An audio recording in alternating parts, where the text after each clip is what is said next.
हरे Krishna.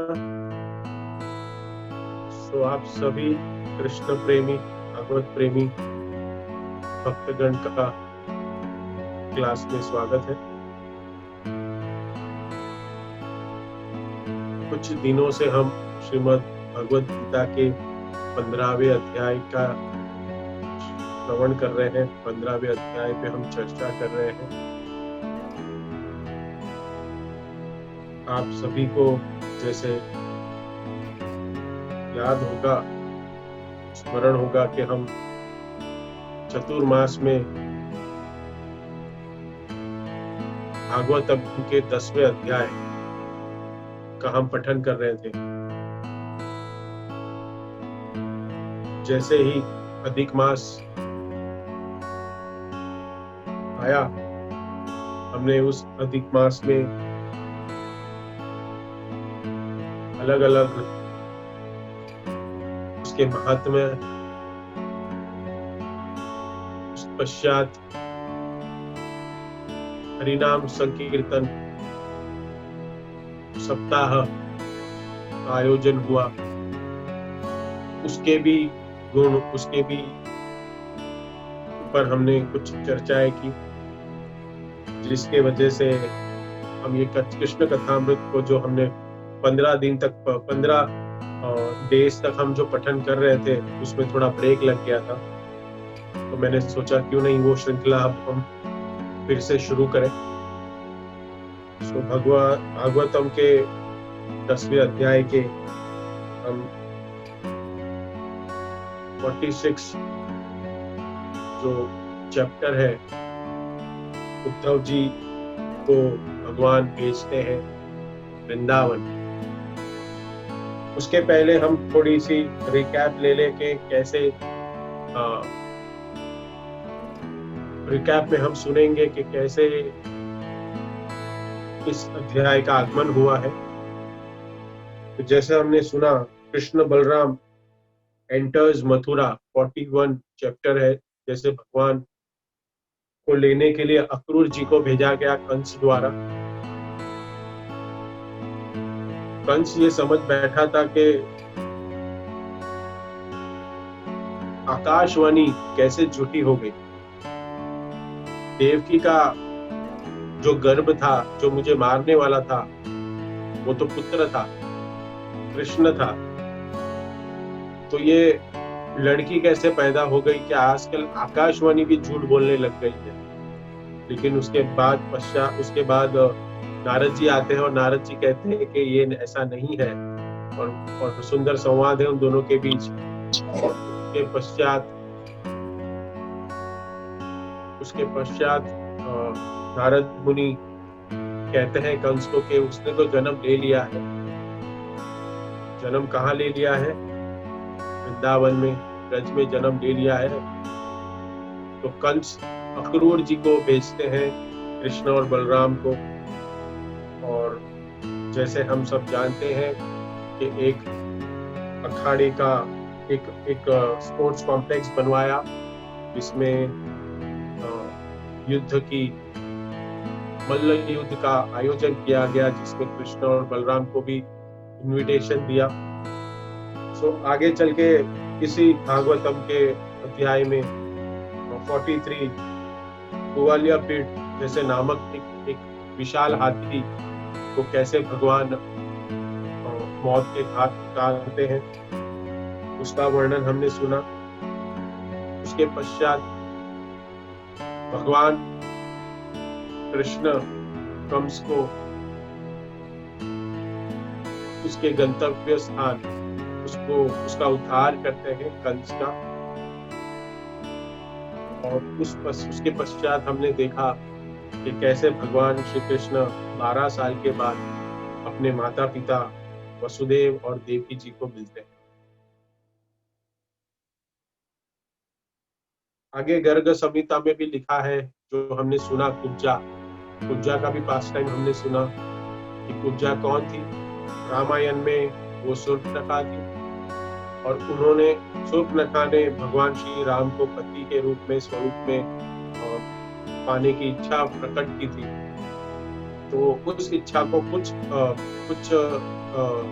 Limitation में भगवान ने उसकी इच्छा को द्वापर युग में जब कृष्ण स्वरूप लेके आए तभी वो इच्छा को पूर्ण किया और कृष्ण ने उन इच्छा को सुंदरी बनाई।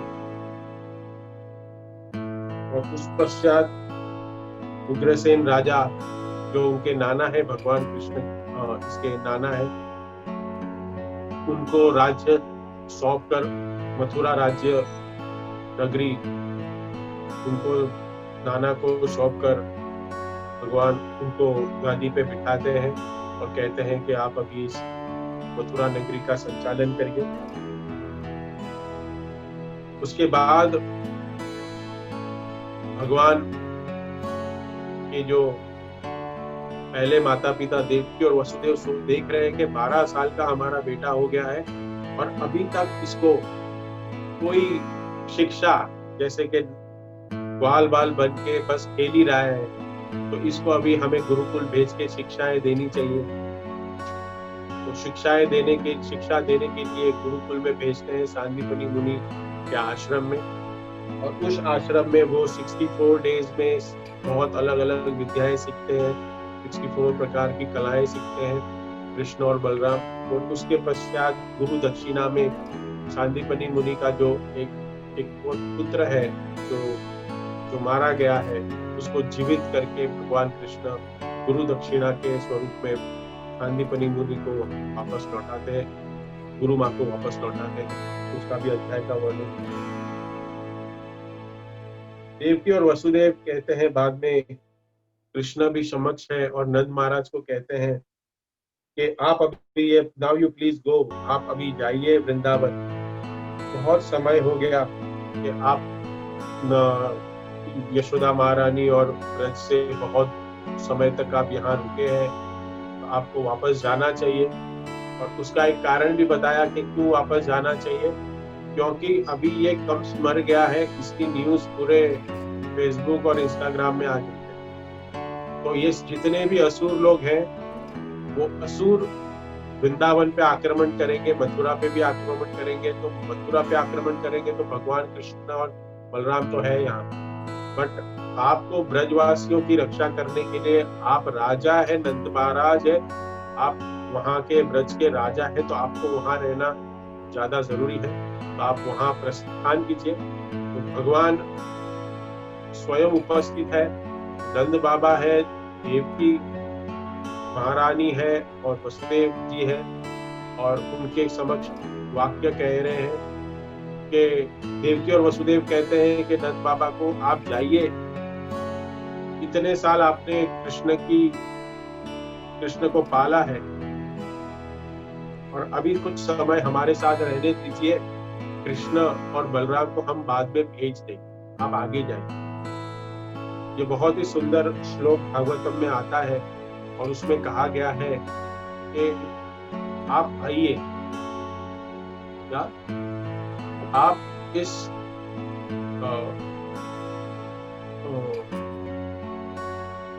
इस वृंदावन में भगवान आएंगे, ऐसा कहा है। नंद महाराज इस वाक्य को सुन के 100 साल, ऐसे लिखा है कि 100 साल इस फेथ में रहते हैं कि भगवान ने कहा है मैं आऊंगा, इसके लिए 100 साल जीते हैं भगवान। 100 साल तक नंद बाबा और यशोदा मैया और सारे गोपीगण और गोपाल, सभी लोग ब्रज में भगवान कृष्ण की याद में 100 साल तक रहते हैं। उस पश्चात हमने एक बहुत ही सुंदर पास्ट टाइम सुना था श्याम सुंदर प्रभु का। श्याम सुंदर प्रभु भगवान के डिसाइपल। मैं आप सबको इसके लिए कह रहा हूँ कि हमने लास्ट जो इसको कंटिन्यूएशन में जब हमने एंड किया था तो वो 16 सितंबर था। उसके बाद इस पे बहुत ब्रेक लग गया, इसलिए मैं पूरा रिकैप दे रहा हूँ। कुछ थोड़ा समय हम ले रहे हैं, फिर आगे के अध्याय में हम जाएंगे, लेकिन ये रिकैप बहुत जरूरी है। हम बद्धजीवी है, भूल जाते हैं, तो हमें कंटिन्यू चैप्टर को कनेक्ट करने के लिए हमें पहले के जो एपिसोड्स है, पहले के जो चैप्टर है, उसमें से थोड़ी थोड़ी लीलाएं सीखनी चाहिए। तो श्याम सुंदर प्रभु एक सुंदर एग्जाम्पल लिया था, हमने सुना था कि श्याम सुंदर प्रभु प्रभुपाद से मिशन में जुड़ने के पहले, प्रभुपाद से मिलने के पहले कुछ ड्रग के केस में फंसे हुए। हम सब जानते हैं कि प्रभुपाद ने कैसे हिप्पियों को ब्राह्मण बना दिया। ये प्रभुपाद की शुद्धता थी, ये प्रभुपाद के गुण थे, ये प्रभुपाद के अंदर का ये फोर्स था। तो प्रभुपाद को एक बार वो जैसे कहते हैं श्याम सुंदर प्रभु कि मुझे अभी जेल जाना पड़ेगा। प्रभुपाद ने कहा कोई जरूरत नहीं जेल जाने की, बोलता नहीं मुझे पकड़ के लेके जाएंगे और मुझे अभी जेल हो जाएगा। प्रभुपाद ने कहा ठीक है, गलतियां की है उसको भुगतना पड़ेगा, लेकिन इसमें प्रभुपाद का आशीर्वाद था श्याम सुंदर प्रभु को कि तुम जल्द से जल्द अपने जो सजा है वो जल्द से जल्द काट के तुम वापस आ जाओ। 1969 में उनको प्रिजन में डाला हुआ था, उनको जेल हुई थी, लेकिन इसका क्या वार्डन को, वो जेलर को क्या हुआ, भगवान ने क्या लीला रची, ये बहुत ही सुंदर हमारे इस्कॉन के लिए बहुत ही बड़ा ये एक अध्याय है जो समझना चाहिए हमें कि उसके बाद वो जब जेल में गए 1969 में, उसके बाद उनको जो 6 साल की सजा होनी थी, 75 में वो बाहर आने वाले थे, लेकिन उन्होंने अपने बुक्स में लिखा है, चेजिंग राइनो श्याम सुंदर प्रभु का बहुत सुंदर बुक है, कि वो क्या हुआ पता नहीं, कोई एक्सटर्नल कोई भी कुछ भी किसी को नहीं पता ये कैसे हुआ, और उसकी सजा से 1 साल में श्याम सुंदर प्रभु वापस आ गए। उनको बोला कि अभी तुमको छोड़ दिया जाता है, तुम जाइए। और प्रभुपाद के पास वापस दौड़े आए कि प्रभुपाद मैं तो छूट के आ गया, भगवान की कृपा है। प्रभुपाद ने कहा अभी अपना जीवन समझ मत, भगवान ने तुम्हें उस जेल से छोड़ा है, क्योंकि इस जेल, ये जो सबसे बड़ी जेल है जन्म मृत्यु जरा व्याधि, इस जेल से तुम छुटकारा पा सको। प्रभुपाद ने उनको मिशन दिया, गो टू यूके में गए, वहां पे बीटल्स को प्रचार किया, जॉर्ज हैरिसन को प्रचार किया, और फिर गोविंदम आदि पुरुषम बना। हम सब सुबह सुनते हैं यमुना माता जी के द्वारा। फिर कृष्णा बुक का भी वहां संकलन हुआ। भक्ति वेदांत मैनर बना, आज वर्ल्ड में बहुत बड़ा फेमस है भक्ति वेदांत मैनर, जो जॉर्ज हैरिसन का घर है। उसने अंत समय में जाने के टाइम जो इस्कॉन को दान किया। जॉर्ज हैरिसन इतने बड़े सिंगर, और जैसे हम जानते हैं ना कि वर्ल्ड में एक ये प्रथा है कि जो सबसे बड़ा व्यक्ति जो फॉलो करता है ना, जो सक्सेसफुल व्यक्ति है और जो वो फुटस्टेप फॉलो करता है, उसको पूरी दुनिया फॉलो करती है। तो जॉर्ज हैरिसन ने जब भक्ति एक्सेप्ट कर ली तो हजारों की संख्या में, प्रभुपाद कहते हैं कि काम आसान हो गया, कि हजारों की संख्या में भक्त बनने लगे, क्योंकि एक बड़ा वो कर रहा है तो मैं क्यों नहीं करूं, अरे इतना बड़ा सक्सेसफुल आदमी वो कर रहा है, अरे म्यूजिशियन है वो। तो सब लोग ने भक्ति को एक्सेप्ट किया, और उसके बाद फिर आगे एक बहुत ही सुंदर भक्ति वेदांत मैनर मंदिर बना, और जो अभी भी बहुत ही कार्यरत है और बहुत ही सुंदर मंदिर है। उस पश्चात ये सब होने के बाद देखिए हम ये आज सब जुड़े हैं इस मिशन में, इस्कॉन में हम जुड़े हैं। इस सब इन प्रभुपाद डिसाइपल्स जितने भी इनिशियल स्टेज में जुड़े थे, उन सब की कृपा है। आज हमारे पास भी उनकी कृपा है। क्यों? इसके बाद श्याम सुंदर प्रभु यूएस में, यूके और यूएस में इतना अच्छा प्रचार होने के बाद प्रभुपाद कहाँ आए? इंडिया में आए, और श्याम सुंदर प्रभु के सुपरविजन में, उनके ही लीडरशिप के अंदर क्रॉस मैदान, जो हम बंबई में देखते हैं, क्रॉस मैदान फेस्टिवल का आयोजन। उस फेस्टिवल में श्याम सुंदर प्रभु जो लीड कर रहे थे, हजारों की संख्या में 3 दिन का ये प्रोग्राम आया, और हजारों की संख्या में भक्तगण आते थे, बॉम्बे के सिटीजन्स आते, और उन्होंने देखा कि प्रभुपाद ने ये क्या चमत्कार किया। हरे रामा हरे कृष्णा एक आयोजन किया, ये एक फेस्टिवल का आयोजन किया, और इस फेस्टिवल में हिज होलीनेस राधानाथ स्वामी और हिज होलीनेस लोकनाथ गोस्वामी हमें मिले, जो एक ज्ञान का भंडार है, और एक दोनों भी अपने अपने स्तर पे बहुत ही महान कार्य कर रहे हैं। एक तो कोई क्षमता नहीं है मैं कुछ उनके बारे में गुणगान करूं, पर एक कीर्तन या सुप्रीम है, और एक कथा के साथ है। दोनों के पास दोनों गुण है, लेकिन हम बद्ध जीव है, थोड़ा डिस्टिंग्विश करते हैं, क्षमा चाहता हूँ। बट ये दोनों रत्न मिले आज इनके प्रचार से। आज इन सब लोगों जो जुड़े, बहुत लोग जुड़े उस टाइम इस्कॉन के साथ, और आज ये इस्कॉन संस्था इतनी बड़ी बन गई, और इतनी बड़ी संस्था बन गई जिसके वजह से आज हम जुड़े, और हम जुड़ने के वजह से हम दुनिया के जो ये माया जाल है उससे बच गए। आप सब लोग जितने भी जुड़े हैं, सब को कथा का सार, अपने जीवन का सार पता चले। हमने लास्ट वीक ही चैप्टर हमने एक एक्सरसाइज की हुआ है, मुझे बहुत आनंद हुआ। आप सभी लोग ने इसको उसको आपने इसका आंसर्स दिए, और सभी के राइट आंसर्स में एक्सेल शीट हमने देखी, बहुत सुंदर तरीके से आप लोग ने उसके लिखे। और इसका कारण यही है करने का कि हम जाने, हम सुन तो रहे हैं, लेकिन जो लिखा होता है उससे हम ज्यादा जान सकते। तो ये भी सुंदर हमने अभी तक का ये जो एक क्या कहते हैं, एक रिव्यू था, एक रिवर्स बैक का हमने ये सुना। आगे तो उद्धव जी को भगवान कहते हैं अब आगे कि तुम वृंदावन में जाओ। इसलिए ये देखिए, अगर हम कहें इसके कि इस इतिहास के पन्नों में जो अलग अलग लीलाएं हैं, इसका वर्तमान में हमारे साथ क्या संपर्क है, अगर ये हम कंपेयर करें अपने साथ, अपने जीवन के साथ, बहुत जरूरी है। भगवान ने उद्धव जी को आगे भेजा है, क्या करने के लिए? वृंदावन भेज रहे हैं।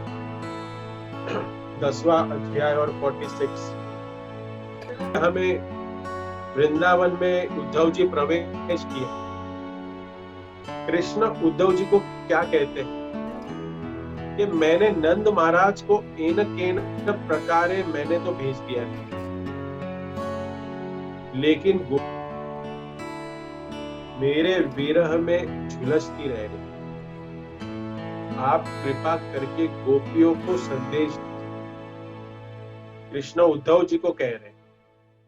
सो उद्धव जी वृंदावन में जाकर गोपियों को संतुष्ट करने का प्रयास करने का बहुत बड़ा मिशन भगवान ने उनको सौंपा है कि कृष्ण लौट के आए। उद्धव जी भी कोई कम पंडित नहीं, बृहस्पति के शिष्य है। बृहस्पति के शिष्य नाते शिष्य होते हुए वेद शास्त्र में वो बहुत पारंगत है। उद्धव जी जब ब्रज में प्रवेश करते हैं, ब्रज में देखते हैं हर वस्तु, हर व्यक्ति श्री कृष्ण के विरह में पूरा संतृप्त है। यशोदा मैया के 2 आंखों के नीचे निरंतर अश्रुधारा प्रवाहित हो रही थी और उससे चेतना। गोपीगण इतने स्तब्ध होकर खड़े थे, ऐसे लगता है कि ये इनमें चेतना रही नहीं, अचेतन हो गए। कोई भी पक्षी वहां पर ध्वनि नहीं कर रहा है। सारी गायें ऐसी प्रतीत हो रही है, ऐसे सारी गायों का ऐसे वर्णन किया गया है कि वो गायें भी शांत रस में भाव में भगवान को पूजती है, भगवान को प्रेम करती है। ये शांत रस की परिभाषा में पहुंचती है, एकदम शांत। बहुत बार हमने देखा है कि गाय जब दुखी रहती है ना, तो गाय के आंखों के नीचे एक लाइन आती है। तो गाय का जो अश्रु जब दुखी होती है ना, तो लाइन हमने बहुत बार देखा है गाय के जमाने में, तो गाय दुखी होती है। गाय के आंखों के नीचे एक ब्लैक ऐसे लाइन स्ट्रेट आती है, वो उसके अश्रु होते हैं, और ये अश्रु इतने सॉलिड होते हैं, मीन्स वो थिक होते हैं कि जिससे वो सूखने के बाद उधर एक मार्क रहता है। सो उद्धव जी वहां से निकल के गोपियों के पास निकल के अभी सांत्वना देने की कोशिश कर रहे हैं, इसको प्रयास कर रहे हैं, सांत्वना देने का प्रयास कर रहे हैं, सांत्वना देने का प्रयास कर रहे हैं यशोदा मैया और नंद महाराज।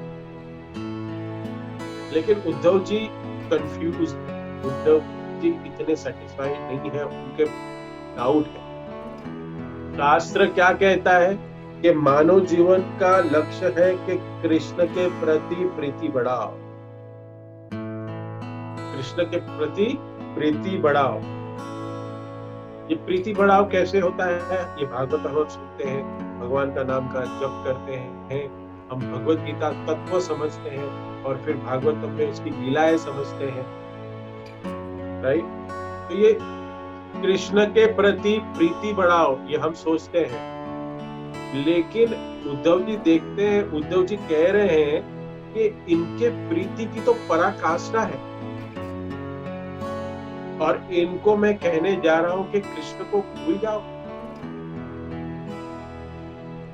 लोग जा जाकर प्रचार करते हैं कि भगवान का स्मरण करो, स्मरण करो, और मुझे क्या कार्य दिया गया है, भगवान ने मुझे क्या कहा है कि जाके उनको सांत्वना दो और मेरी याद ज्यादा ना करें, विरह का भाव से कम करें, वो मुझे कहा गया है, कृष्ण ने मुझे यहाँ दिया है।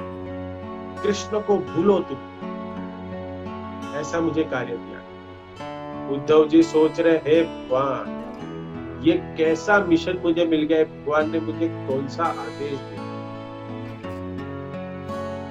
अरे जो लोग वास्तव में निरंतर कृष्ण का स्मरण कर रहे हैं और अपने मन में कृष्ण को लेके घूम रहे हैं, एक क्षण भर के लिए भी कृष्ण को भूल नहीं पा रहे, स्मरण नहीं कर पा, विस्मरण नहीं कर पा रहे, और उनको मुझे कहा गया है कि कहो कृष्ण को भूल जाओ, कृष्ण अभी वापस नहीं आएंगे, भविष्य में आएंगे, लेकिन अभी आने का कोई चांस नहीं है, भूल जाओ। तब तक आप अपने दैनिक क्रियाओं में लगो, बोले तो ऑफिस जाओ, ये काम करो, वो करो, कृष्ण मिलने वाले, कृष्ण आने वाले नहीं वृंदावन। ये उद्धव जी की प्रॉब्लम है, ये विडंबना है। इसलिए कहा गया कि उद्धव जी ब्रज में प्रवेश करने के पूर्व कभी कल्पना भी नहीं किया था उन्होंने कि इस स्तर में किसी का प्रेम भगवान के प्रति हो सकता है। कभी उन्होंने विचार नहीं किया, सोचा नहीं। तो एक आचार्य वर्णन करते हैं कि उद्धव जी जब वृंदावन में प्रवेश किए तो उनके पास कृष्ण शक्तिशाली है, ऐश्वर्यशाली है, कृष्ण के ऐश्वर्य का ज्ञान था। कृष्ण को, क्योंकि देखो हम कल ही पढ़ रहे थे 5 टाइप के रस भगवान को पूजे, तो उद्धव जी ऐश्वर्य भाव में भगवान को देख रहे हैं मथुरा में। उनके पास ऐश्वर्य में भगवान को देखा हुआ ऐश्वर्य का उनके पास ज्ञान है, लेकिन कृष्ण के माधुर्य का ज्ञान नहीं था, माधुर्य रस का ज्ञान नहीं था। और कृष्ण के ऐश्वर्य का और कृष्ण के माधुर्य का जब ये उन्होंने दोनों रसों का तुलना किया, तब उनको लगा कि ब्रजवासियों का कृष्ण के प्रति जो स्वाभाविक प्रेम है, ये जो उनका प्रेम है, वो विशाल गगनचुंबी इमारत के प्रति है। उसके जैसा है कि वो देख रहे थे कि एक से बढ़कर एक गोपियां, एक से बढ़कर एक ब्रजवासियों का प्रेम, और जैसे नंद महाराज, यशोदा महाराज, गोपियां, और जब तक ये प्रेम को देखते चले जा रहे हैं, उनके सर पर ऐश्वर्य ज्ञान की टोपी थी। तो ये जब उन्होंने माधुर्य लीला देखी तो वो जो ऐश्वर्य भाव में भगवान को पूज रहे थे वो सारा विस्मृत हो गया, वो भूल गए कि यहाँ पर इन ब्रजवासियों को प्रेम को नहीं समझा और कृष्ण पूर्णतः उन लोगों को अपने जीवन का अंग बना चुके। कृष्ण भगवान को नहीं भूल सकते क्योंकि वो एक भगवान को अपना अंग बना चुके। उसके बाद आगे अब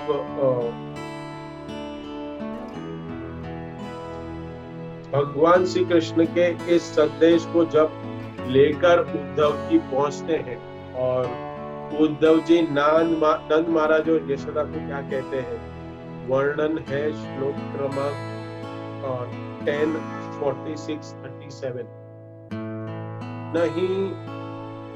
नहीं अस्याति प्रिया कस्मिन् न प्रियो वस्यमानना नोत्तमो नादमो वापि सामनस्या समोऽपि वा।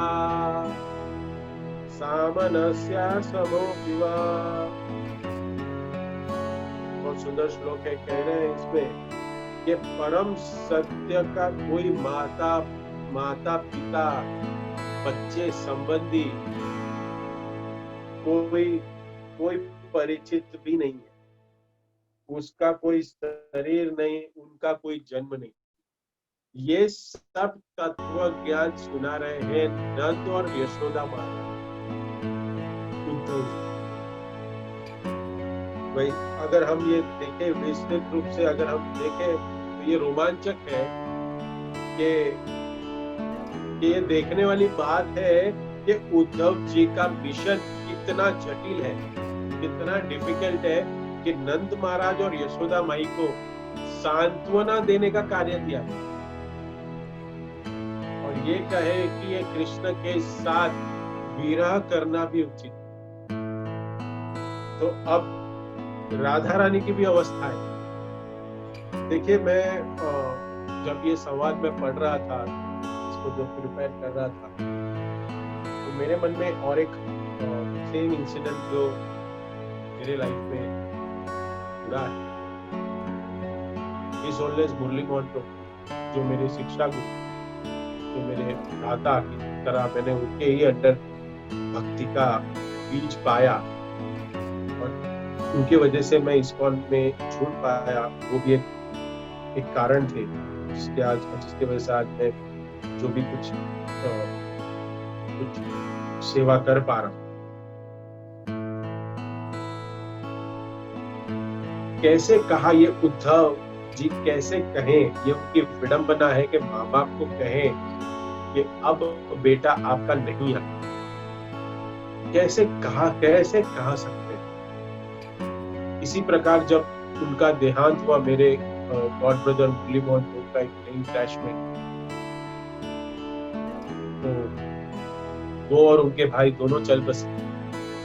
जब हमें पता चला तो हम सारे मित्रगण एक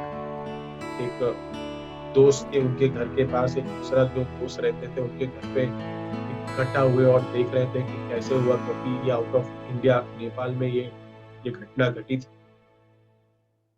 सब शोक में थे कि ये कैसे हो गया, लेकिन उस टाइम पे वो जो प्लेन क्रैश हुआ उसमें सारे के सारे यात्री मारे गए। नेपाल चौंगसोंग एयरपोर्ट, मुक्तिनाथ जाने के टाइम पे वो एयरपोर्ट पे उतरना पड़ता है, वहां से कुछ 2 दिन ऊपर चढ़ना पड़ता है। तो शॉक में थे। अभी विडंबना आई हमारे साथ कि माँ बाप को कैसे बताया। मैं इसका अनुभव कर सकता, मेरे लाइफ में ये चीज मैंने अनुभव कि माँ बाप को कहें कि आप ही आपके बेटे जो यात्रा में गए थे वो वापस नहीं आएंगे, आप उनको कौन बताएगा। ये उद्धव जी भी यही एक्सपीरियंस है। जब मैं पढ़ रहा था मुझे इसको बहुत समझने के लिए बहुत इजी हो गया कि नहीं, ये तो मेरे लाइफ में खड़ी हुई है। बहुत बहुत मुश्किल है कहना, और यही कह रहे कि मेरे साथ देखो क्या भगवान ने मेरे साथ खेल खेला कि मुझे कहना पड़ रहा है कि मैं कैसे कहूंगा। और सबको तो हम प्रचार ये कर रहे हैं कि भगवान को निरंतर स्मरण में रखिए, भगवान को अपने सारे कार्यों में भगवान को सम्मिलित करिए। लेकिन मुझे कहना पड़ रहा है कि आप भूल जाइए, क्योंकि भगवान जो कार्य करने के लिए आए थे, सर्व धर्मान परित्यज्य, सॉरी, जो कार्य परित्राणाय साधूनां विनाशाय च धर्म संस्थापनार्थाय, धर्म की स्थापना करने के लिए आए थे और विनाश करने आए थे किसके? दुष्ट लोगों,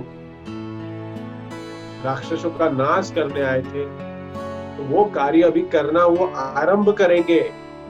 अभी उन्होंने खेलने कूदने का, मौज मस्ती करने का सब काम कर लिया,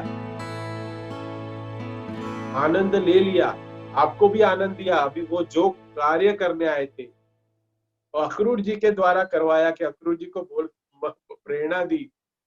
भगवान तो सबके हृदय में स्थित है, परमात्मा स्वरूप, जो विचार करने की शक्ति है। भगवान सब कहते हैं कि जो भी कार्य हो रहा है इस दुनिया में वो सब मेरे वजह से हो रहा है।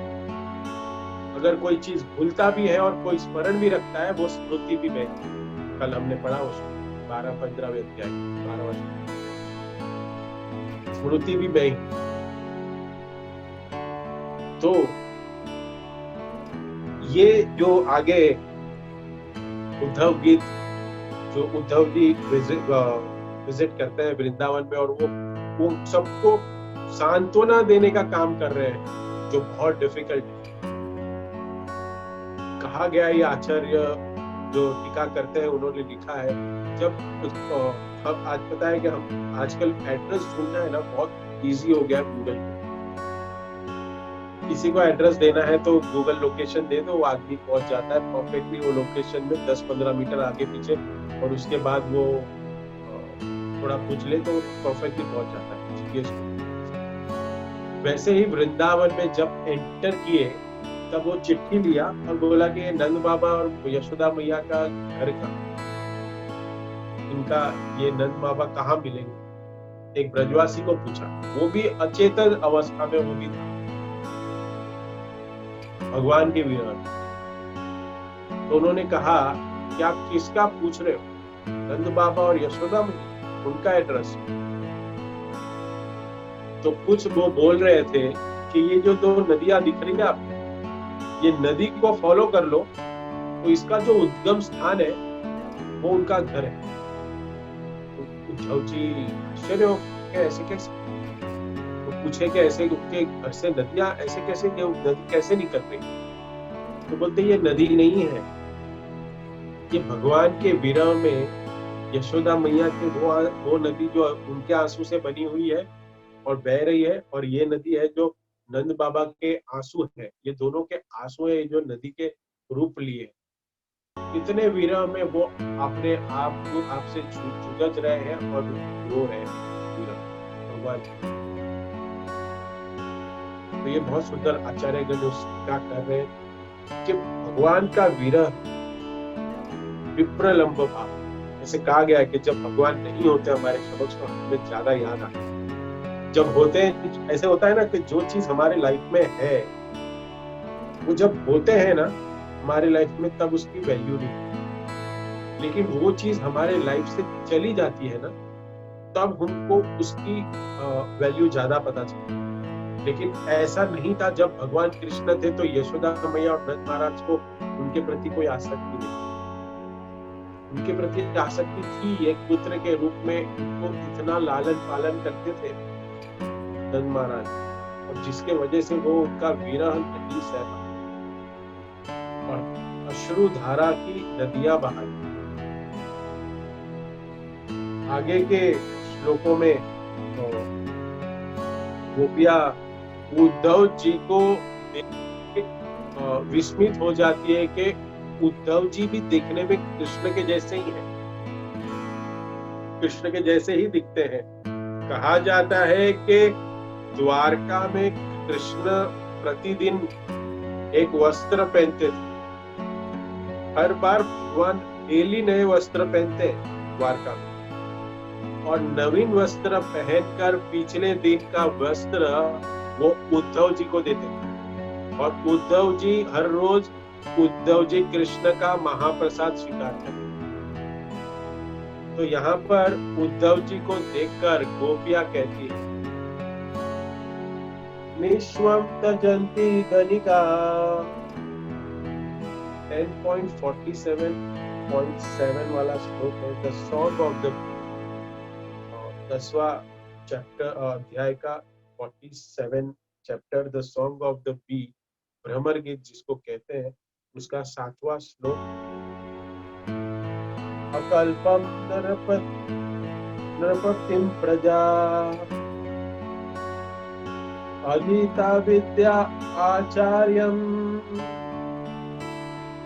व्रतविजो दत्त दक्षिणम। गोपियां कह रही हैं कि हमने अपने जीवन पर्यंत इतना स्नेह का संबंध स्थापित किया भगवान के साथ, कभी हमने कल्पना नहीं की कि क्षण भर में कृष्ण हमारे ये संबंध तोड़ के चले जाएंगे। निश्वम त्यजंती गणिका, फर्स्ट लाइन, निश्वम त्यजंती गणिका, जैसे धन दिया जाए तो वेश्या अपने प्रेमी को दूर भगा दी। अकल्पम नृपतिम प्रजा, जब प्रजा देखती है कि राजा से अपना काम नहीं बन रहा है तो राजनीति करो और उसको भगाओ। देखते हैं ना इसके, अगर ये कोई पॉलिटिशियन होता है वो जो अपना कोई काम नहीं करता है और ठीक से नहीं प्रजा की सेवा करता, तो नेक्स्ट इलेक्शन में उसको हरा देता। ये कोई नया चैप्टर नहीं है हमारे शास्त्रों में। व्यास देव ने ये तो हजारों साल 5000 साल पूर्व भागवतम की रचना की तभी नहीं किया। इसलिए कहते हैं ना कि भगवत गीता और भागवतम का जो पठन करता है वो बहुत ही सुंदर नागरिक, बहुत ही सुंदर बिजनेसमैन, बहुत ही सुंदर सन्यासी, बहुत ही सुंदर ब्रह्मचारी, बहुत ही सुंदर गृहस्थ, बहुत ही सुंदर वानप्रस्थ बन सकता है। कल ही में एक केशवानंद प्रभु का एक लेक्चर सुन रहा था जिसमें उन्होंने 4 आश्रम और वर्णाश्रम के बारे में बहुत ही सुंदर कनेक्शन में उन्होंने क्या लेक्चर दिया। ये एक क्षत्रिय, ब्राह्मण, क्षत्रिय, वैश्य और शूद्र, ये 4 कैटेगरी, और उसके बाद ब्रह्मचारी, गृहस्थ, वानप्रस्थ और सन्यासी, ये 4 और ये 4, उनकी क्या तुलना है, इसका क्या क्या निचोड़ है, उन सबके का क्या एक दूसरे के साथ कनेक्शन, क्या सुंदर तरीके से उन्होंने बताया। और कुछ चीजें तो मुझे तभी नहीं समझ में कि जो क्षत्रिय होता है उसका क्या कर्तव्य होता है, जो गृहस्थ होता है उसका क्या कर्तव्य होता है, और जो गृहस्थ है वो कौन सी कैटेगरी में बैठता है, वो क्षत्रिय होता है, वैश्य होता है, शूद्र होता है या ब्राह्मण होता है। ब्राह्मण का क्या कर्तव्य है, पठन पाठन यजन रियाजन, और उसके बाद दान और दक्षिणा, दान देता भी और दक्षिणा लेता भी। बहुत सुंदर तरीके से बताया, कभी हम उसके ऊपर भी चर्चा करेंगे, 4 वर्ण और 4 आश्रम के पिता। और उन्होंने ये भी बताया कि प्रभुपाद ने कहा अपने अंत समय में कि जो मैंने ये इस्कॉन बनाया, जो भी ये इस्कॉन बना है और जितना भी आज वो बड़ा हुआ है, ये सिर्फ 50% हुआ। तो प्रभुपाद के शिष्यों ने पूछा, जो उनके निजी सेक्रेटरी थे, उन्होंने पूछा तो 50% क्या है? बोलता अगर मैं और जीऊंगा तो मैं वर्णाश्रम धर्म की स्थापना करना चाहता हूँ। ये वर्णाश्रम धर्म बहुत ही, जिससे बहुत ही सुंदर व्यवस्था, इम्बैलेंस नहीं होता जो आजकल इम्बैलेंस है।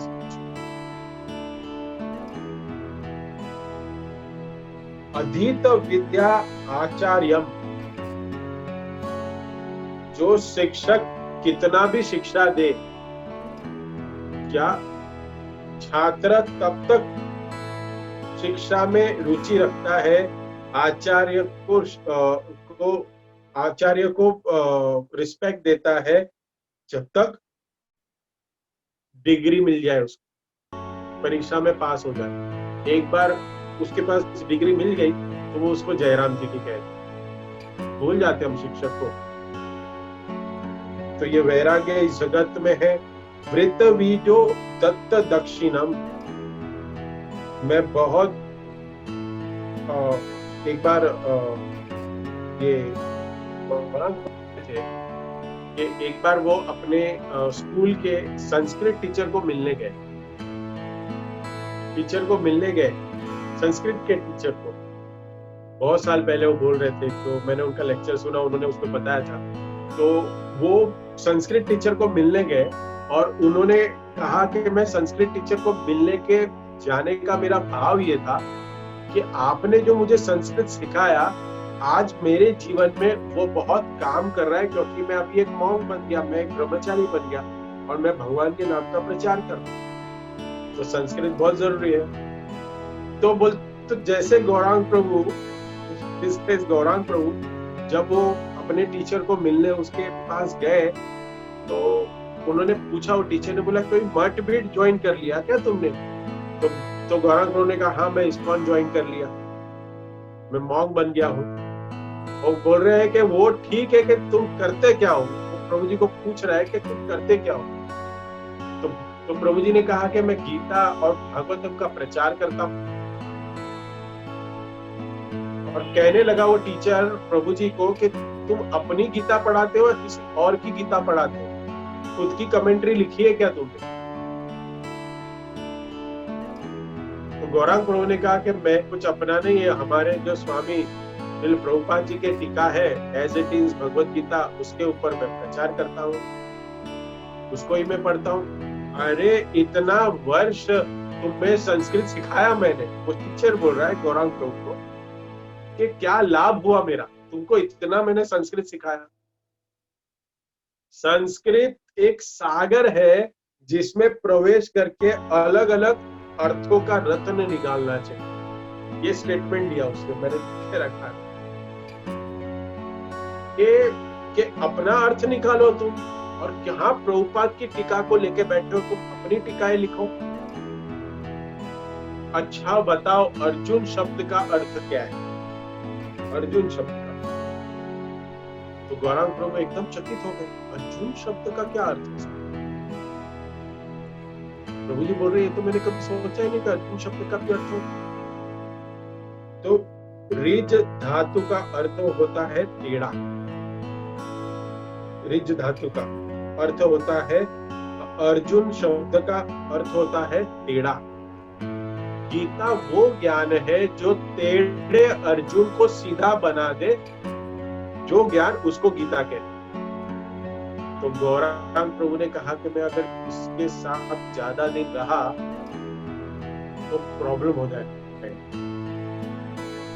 और गौरांग प्रभु ने कहा कि मैं नहीं जानता क्या सीधा क्या टेढ़ा, मैं चला, ये लो पेड़ा और मैं चला। ऐसे उन्होंने कहा कि मैं नहीं जानता क्या सीधा क्या टेढ़ा, बट आपके लिए मैं लाया हूँ प्रसादम का पेड़ा और मैं चला। महाप्रसाद लाए थे और वो देके निकल।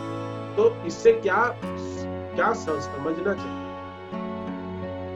ऐसे जो तत्वज्ञानी अपने आप को कहते हैं, जो शास्त्रों को तोड़ मरोड़ के एक पजल की तरह जोड़ के एक सामने रखते हैं हमारे, ऐसे लोगों से दूर रहे।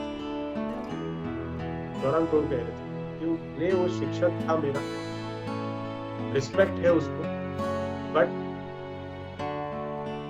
शास्त्रों को तोड़ मरोड़ के अपनी टीका लिखने के लिए अगर कोई गुरु कहे और कोई गुरु उसके पीछे हमें फोर्स करे, फोर्स तो नहीं लेकिन हम कह सकते हैं कि वो प्रेरित करे, ऐसे लोगों से तुरंत दूर भागना चाहिए। क्योंकि ये दुनिया में सोच, हम कुछ भी चीज हम जो देखते हैं सुनते हैं उसके ऊपर हम सोचना स्टार्ट करते हैं।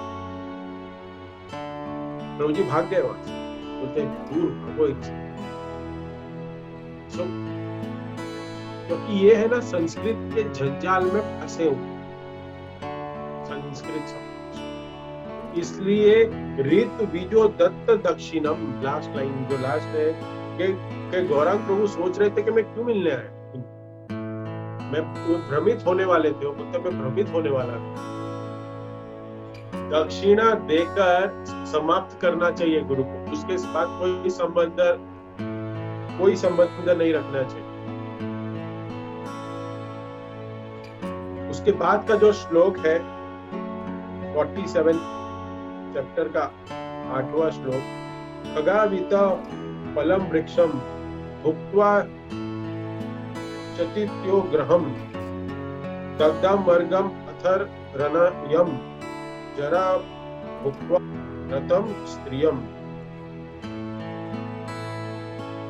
खगा वीट फलम, अगर एक सारे फल गिर गए तो पक्षी तो पेड़ पे नहीं बैठा रहेगा। पक्षी का कोई वन से प्रेम नहीं है, उसका प्रेम फल से है। तो अगर फल नहीं है पेड़ में तो पक्षी पेड़ पे नहीं बैठेगा।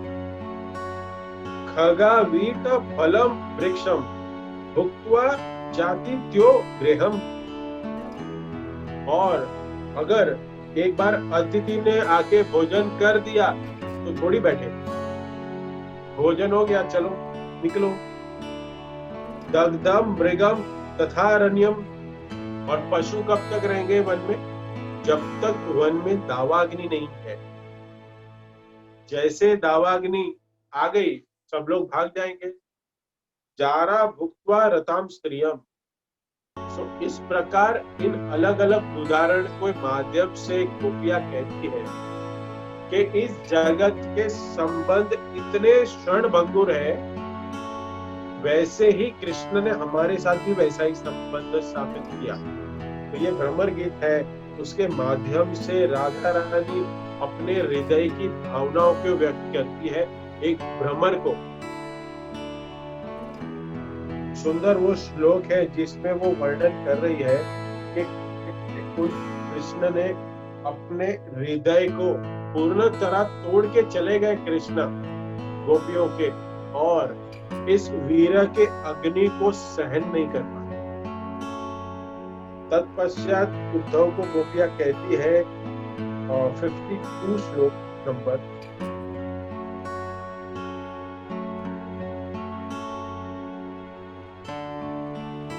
हे नाथ हे रमानाथ व्रजनाथारिति नासना, व्रजनाथाति नाशना, मग्नम उद्धरा गोविंदा गोकुलम व्रजनार्वतुनवात्।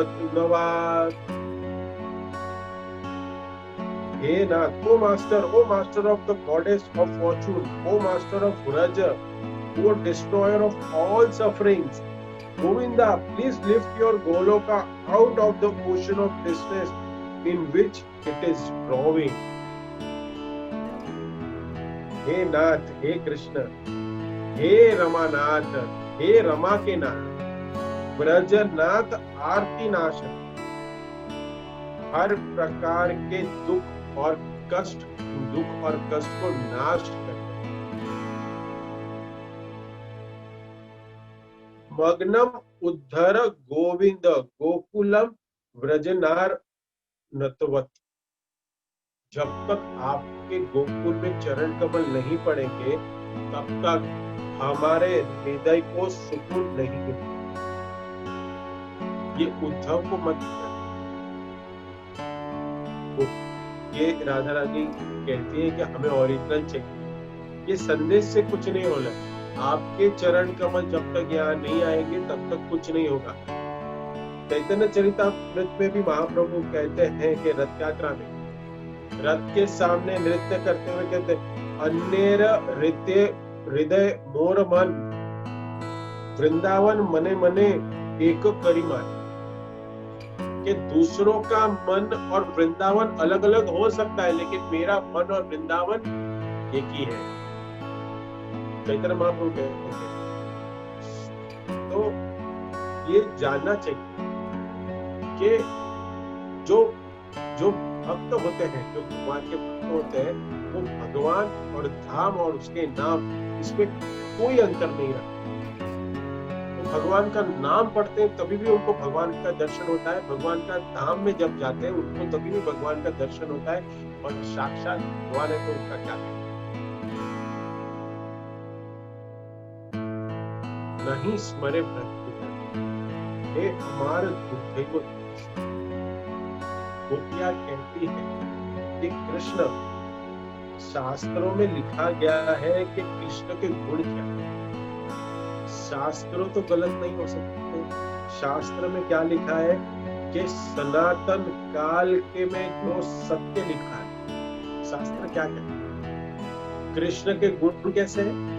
विदग्ध, बड़े एक्सपर्ट है, निपुण है, पटु है, सबको संतुष्ट रखते हैं, मृदु है, मृदु बोले तो बहुत ही कोमल है हृदय, सतगुण संपन्न है, सुशील है, स्निग्ध है, तरुण है, करुणामय है।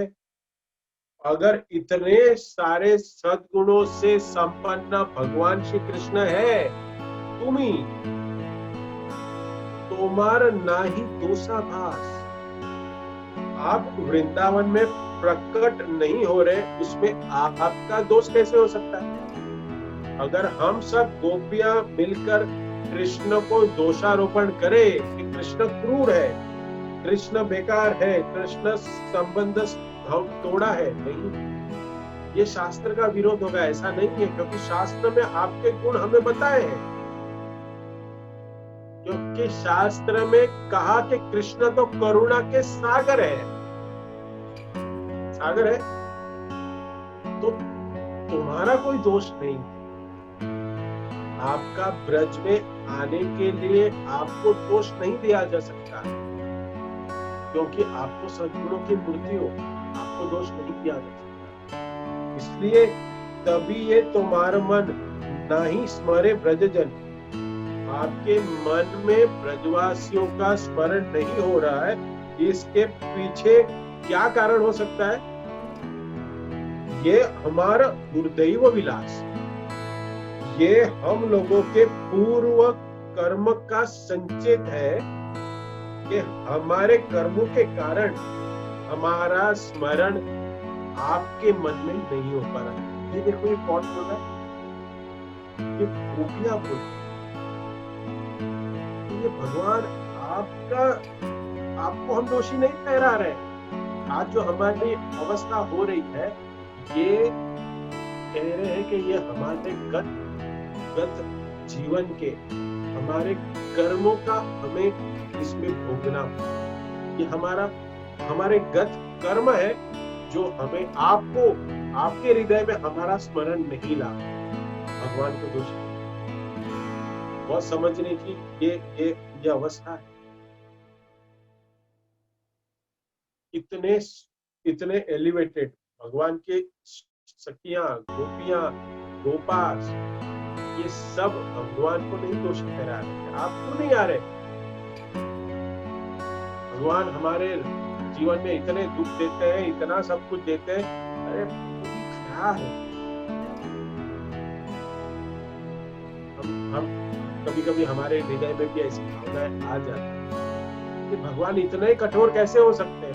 इतना सब कुछ कर रहा हूँ, फिर भी मेरे जीवन में कुछ ना कुछ चलते ही रहता है। लेकिन ये भाव विपरीत है। गोपियां क्या कह रही है? दुखी है, वीर के भाव में है, लेकिन फिर भी क्या कह रही है? दोष तुम्हारा नहीं है, ये दोष हमारा है, हमारे गए जन्म के कर्म है, जिसके वजह से आपके हृदय में हम हमारी छाप नहीं छोड़ पा, तुम हमें नहीं स्मरण कर पा रहे हो। ये हमारा दोष है, हमारे कर्म ही उसके कारण है। नहीं तो आपको दोष क्यों दे सकता, क्योंकि आप शास्त्रों तो आपको गुणगान कर ही रहा है। इस प्रकार गोपिया कहती है कि दुर्दैव विलास से अमार दुर्दैव विलास।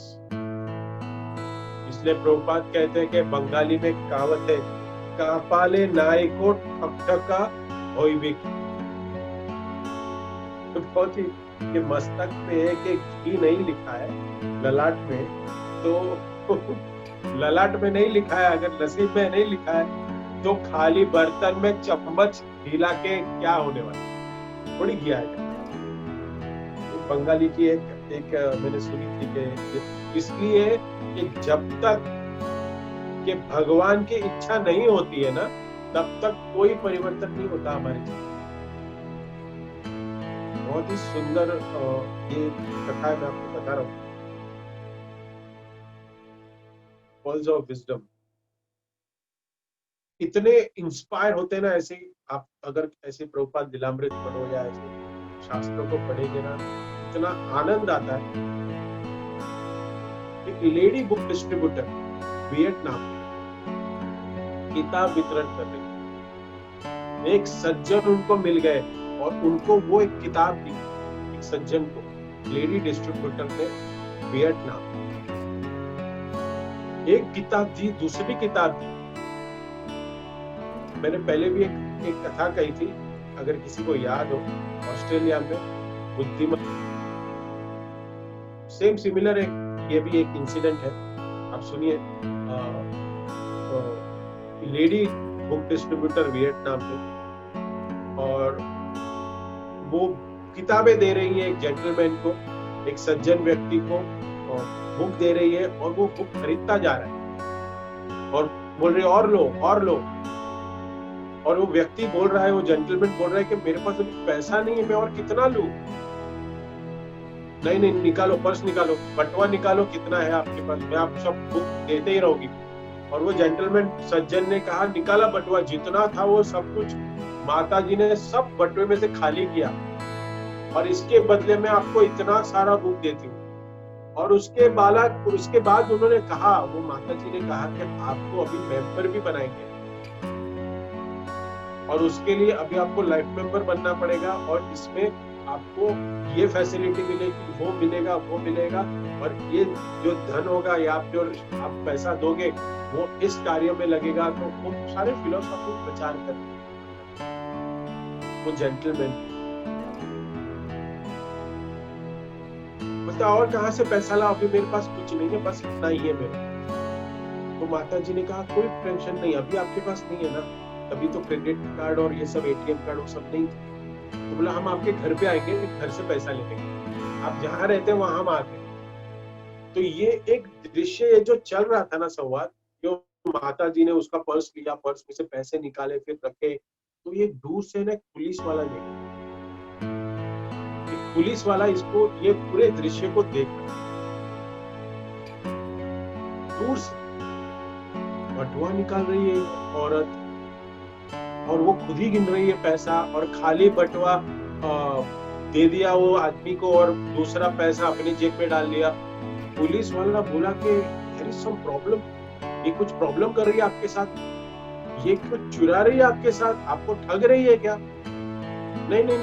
वो जेंटलमैन ने कहा, कुछ प्रॉब्लम नहीं, कोई नहीं, ये बुक्स बेच रही है और मैं भी खरीद रहा हूँ। वो पुलिस वाला बोला कि क्यों खरीद रहे हो बुक्स? और वो जेंटलमैन कह रहा है कि मुझे भी नहीं पता मैं क्यों खरीद रहा हूँ, मुझे भी नहीं पता मैं क्यों खरीद रहा हूँ। ये माता जी हावी हो गई कि मुझे नहीं पता कि ये माता जी जो बोल रही है मुझे अच्छा लग रहा है, और ये जो भी बोल रही है मैं उसको मान रहा हूँ और मैं उसको खरीद रहा हूँ। और उसके बाद ये जो जेंटलमैन है वो लाइफ मेंबर भी बन गए, सारी बुक तो खरीद ली, मेंबर भी बन गए। और ये आगे जाके अभी हिज होलनेस चंद्रमौली स्वामी महाराज बने। बोलिए, वो लेडी ने एक महाराज बना दिया बुक डिस्ट्रीब्यूशन में, हिज होलनेस चंद्रमौली स्वामी महाराज। ऐसे इस्कॉन में आए। चंद्रमौली महाराज की है। इस तरह भक्त बने और वियतनाम में युद्ध करके आए। वो क्षत्रिय है, वो क्षत्रिय है वो। ये सब कथाओं में आनंद आता है। तो प्रभुपाद जी ने इस तरह का मूवमेंट बनाया है कि चाहे व्यक्ति भूतकाल में कुछ भी हुआ हो, कब उसका भाग्य बदलेगा कोई कुछ नहीं कह सकता।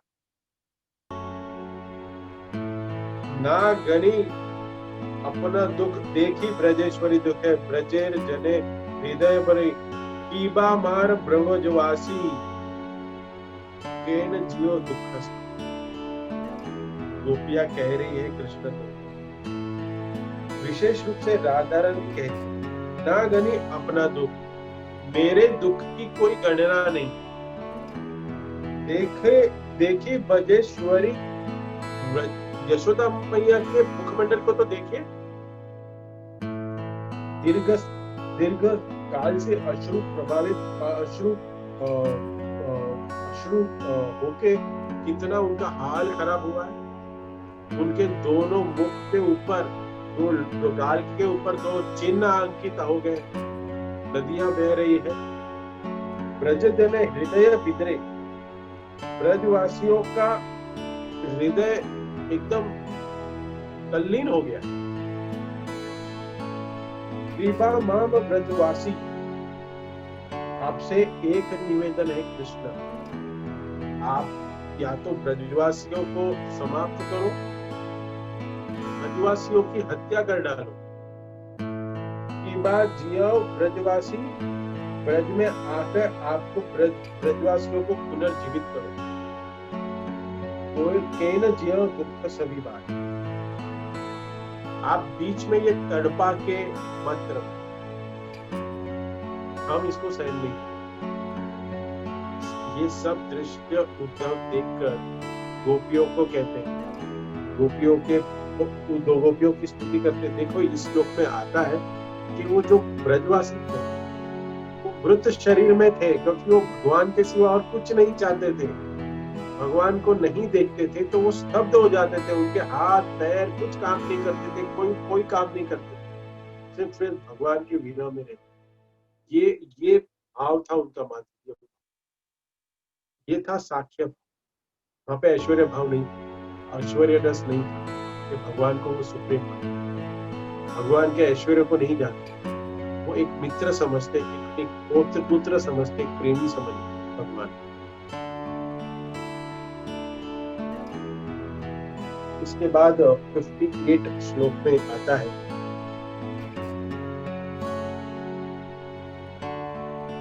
एतात् परम तनुभृतो भुवि गोप वध्वो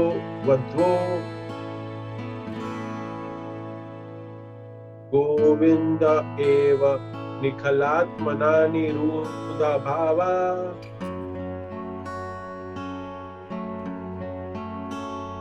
पंचान्ति याद भवत भियो मुनयो वयनं च, किं ब्रह्मण जन्मधीर अनंत कथा रसस्य।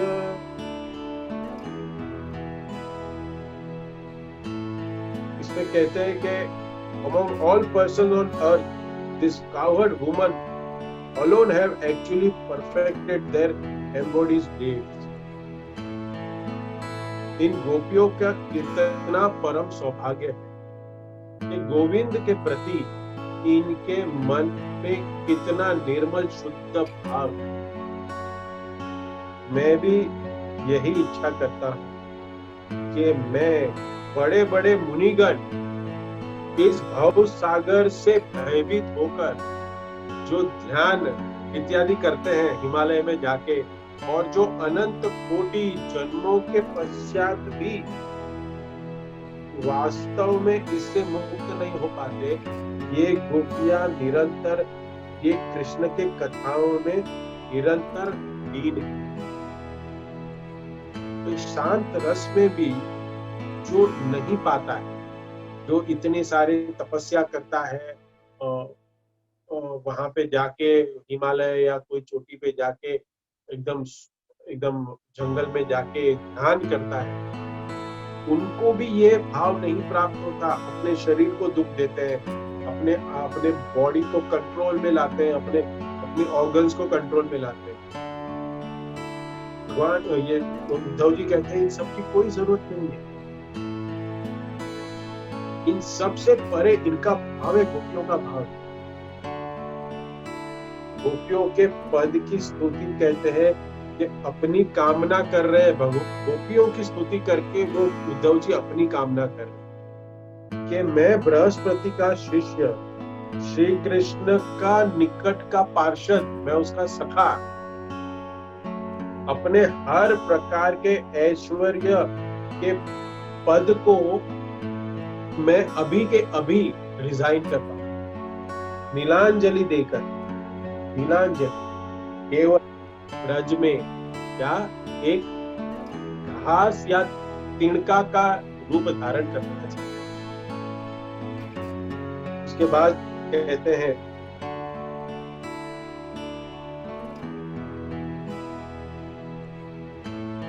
61 श्लोक में, आसाम अहो चरण रेणु जुसाम अहम श्याम, वृंदावने किमपि गुलमलम लता उषधीना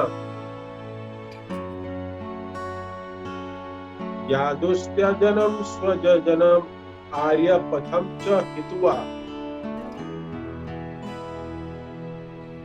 भेजुर्मुकुन्द पदवीं श्रुतिभिर विमृग्याम्। कहते हैं इसमें कि ये ब्रज इतना शक्तिशाली स्थान है कि जहां पर ऐसी गोपियां नित्य रमण करती है। मेरे हृदय की अभिलाषा है कि मैं इस संपूर्ण जगत के इस पद को त्याग कर मैं यहाँ पे एक लता और औषधि का स्थान ग्रहण करूं, जिससे कि मैं इस ब्रजवासियों के चरण कमलों का रज मुझ पे निरंतर अभिषेक हो सके। यो दुष्ट जन्म स्वजनम आर्य पथम च हित्वा। थर्ड लाइन, जो सामाजिक प्रतिबंध इतना कठिन होता है नष्ट करना, ऐसे पारिवारिक श्रृंखलाओं से मुक्त होकर इन गोपियों ने अपना तन मन धन सब कुछ भगवान मुकुंद के चरण कमलों में समर्पित किया है। ऐसे गोपियों के चरण कमलों का मैं रज से, उनके चरणों के रज से मैं निरंतर स्नान करना चाहता हूँ। भेजोर मुकुंद पदवी श्रुति वीर विमृग ज्ञान। जिस मुकुंद के चरण कमलों में, भगवान श्री कृष्ण के चरण कमलों में शास्त्रों के अनंत कोटि श्लोक निरंतर खोजते हैं, क्योंकि शास्त्र का ज्ञान क्या है कि भगवान की शरण लेना। तो कहां से शरण लेंगे? पहला है पाद सेवन, भगवान के चरण की सेवा करनी पड़ेगी। और ये श्री मुकुंद के चरण कमल इस ब्रज में विचरण करते हैं और इन गोपियों के हृदय के भीतर निरंतर विराजमान है। मनोसो वृत्तयो मां। नेक्स्ट 66 नंबर श्लोक है, मनसो वृत्तयो न श्रु कृष्ण पादाम्बुजाश्रयः वाचो भिदायर्निर्दमनः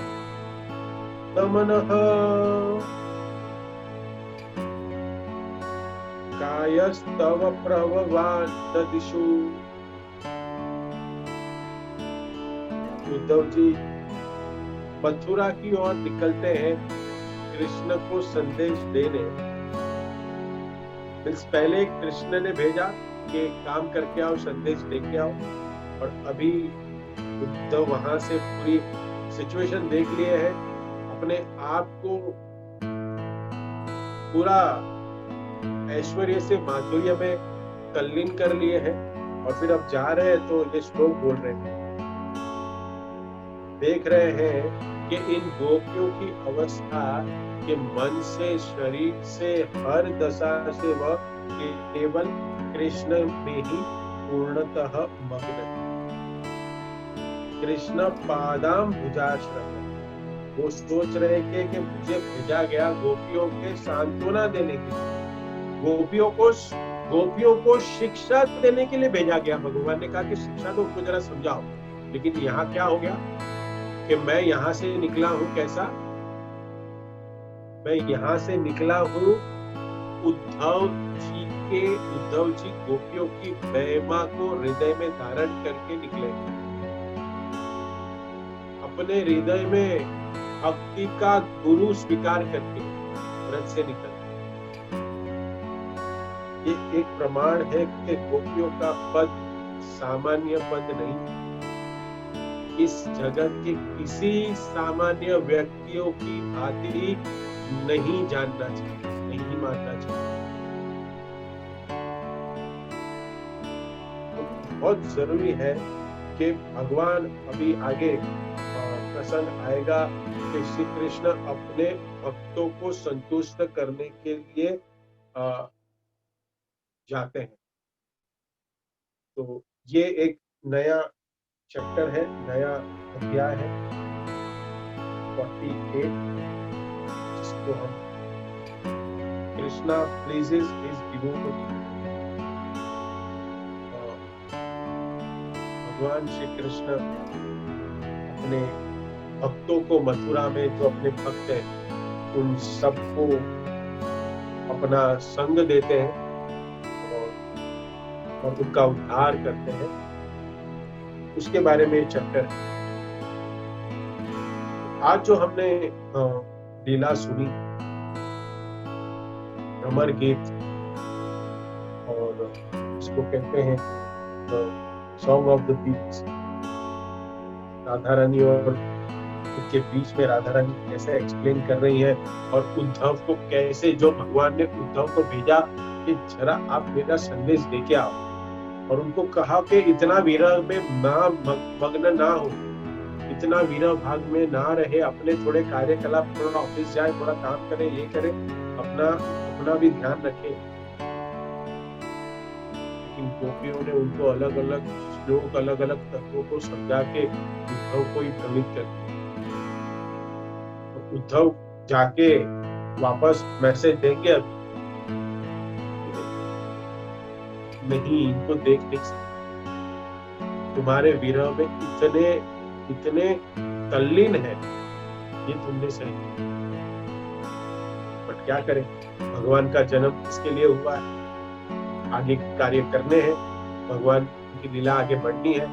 भगवान 13 साल 12 साल की उम्र में निकले हैं, और फिर अभी यौवन अवस्था में आके जो 16 साल के जो भगवान हमेशा उसी तरह उनका शरीर रहता है, लेकिन 125 साल रहे, और कहते हैं कि नियर अबाउट मथुरा में कुछ वहां पे 12 साल रहे, और उसके बाद फिर द्वारका गए। तो द्वारका में उन्होंने अपने कुछ 9500 साल बिताए, ऐसे करके 125 इयर्स भगवान श्री कृष्ण इस धराधाम में रहे। तो बहुत ही सुंदर ये भागवतम का पठन है। ऐसी सारी लीलाएं सुन के हमें भगवान श्री कृष्ण के ऐश्वर्य का ज्ञान मिलता है, माधुर्य का ज्ञान मिलता है, और हमारी हृदय उनके चरण कमल में समर्पित होने का हमें भाग्य मिलता है कि हमारा हृदय शुद्ध होता है ऐसी कथाएं सुन के, और हमारी रति भगवान के चरणों कमल में लगती है। ऐसे ही कथाएं सुन के हमारी लालसा बढ़ती है, बढ़ने के लिए ये प्रभावशाली कथाएं, ये भागवतम ये भगवान का सुंदर स्मित मुख है, 10th है।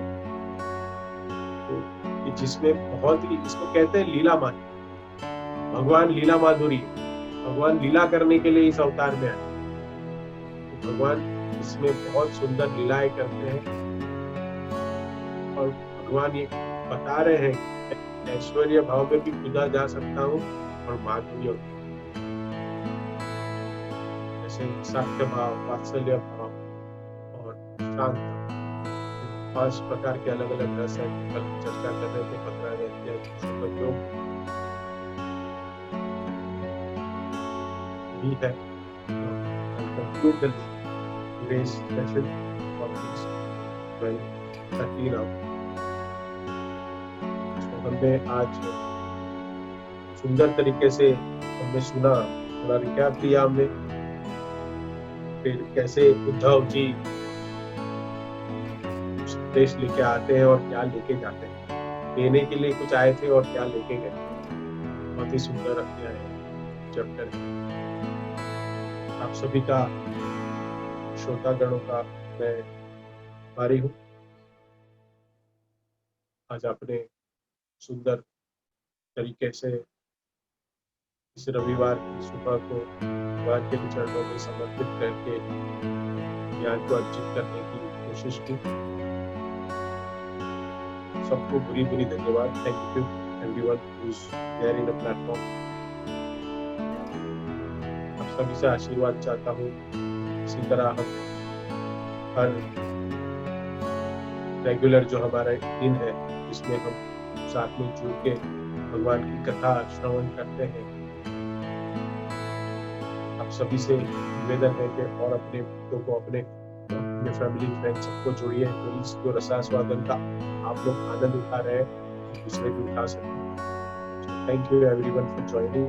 Thank you everybody for joining. Shrimad Bhagavatam की जय। श्रील प्रभुपाद की जय।